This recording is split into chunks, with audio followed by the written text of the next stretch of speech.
Kemudian dibicarakan kira-kira bisa nggak ya diperoleh uang dari proyek yang rencananya akan dilaksanakan di tahun 2026 ini.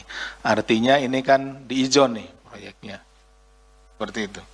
Dalam pertemuan tersebut diduga terjadi pembahasan pengaturan atau plotting rekanan untuk pekerjaan proyek di Dinas PUPR PKP tahun anggaran 2026 termasuk pembahasan mengenai besaran fee ijon sekitar 10% sampai dengan 15% dari proyek pekerjaan. Jadi tadi, dari list yang dimiliki oleh Dinas PUPR PKP ini, kemudian bertiga ini nih, menentukan nih siapa kira-kira yang akan mengerjakan proyek-proyek ini. Jadi sudah dipilih, sudah ditentukan pengusahanya. Itu ya, seperti itu. Dengan syarat. Ya, ada fee yang akan diminta terhadap para pelaksana nanti ya, sekitar 10 sampai dengan 15% dari nilai proyeknya. Jadi jelas ya, di sini gamblang bahwa niat awalnya itu ya, jadi mens rea-nya atau niat jahat awalnya itu ada di situ.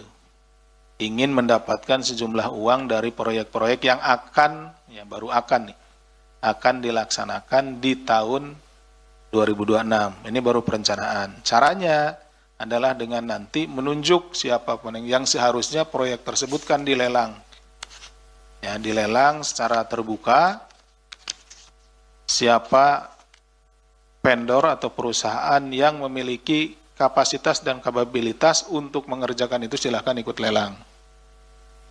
Dengan harapan diperoleh pelaksana atau vendor yang mampu melaksanakan pekerjaan tersebut dengan penawaran yang rendah, tetapi juga kualitas yang baik. Nah, tujuan tersebut menjadi hilang. Kenapa? Karena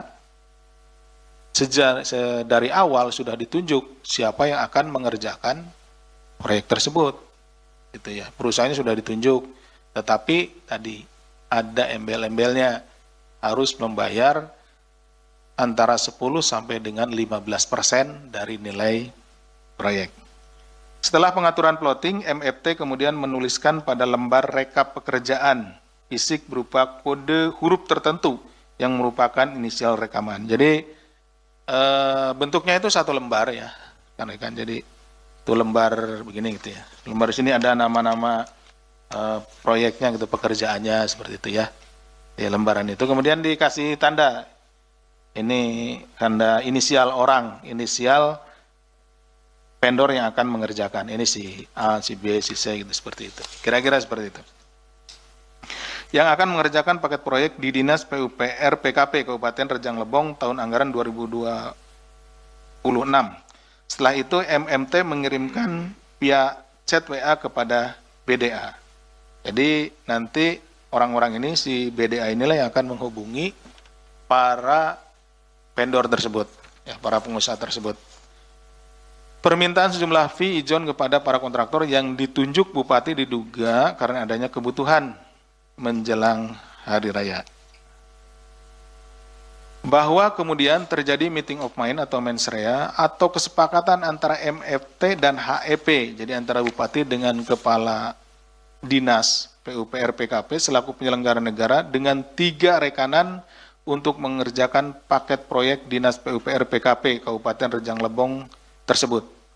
Jadi pada saat terjadinya tindak pidana ini, gitu ya, kan kalau tadi disampaikan di awal bahwa tertangkap tangan sedang melakukan tindak pidana korupsi gitu. Dalam hal ini kan diawali dengan tadi adanya meeting of mind, kesepakatan antara 3 orang ini, kemudian disampaikan kepada para vendornya ya. Setelah itu disetujui gitu ya oleh mereka, dan kemudian sejumlah uang ini diberikan atau berpindah dari vendor tersebut sebagai bentuk persetujuan atas keinginan dari saudara MFT selaku bupati, gitu ya, seperti itu.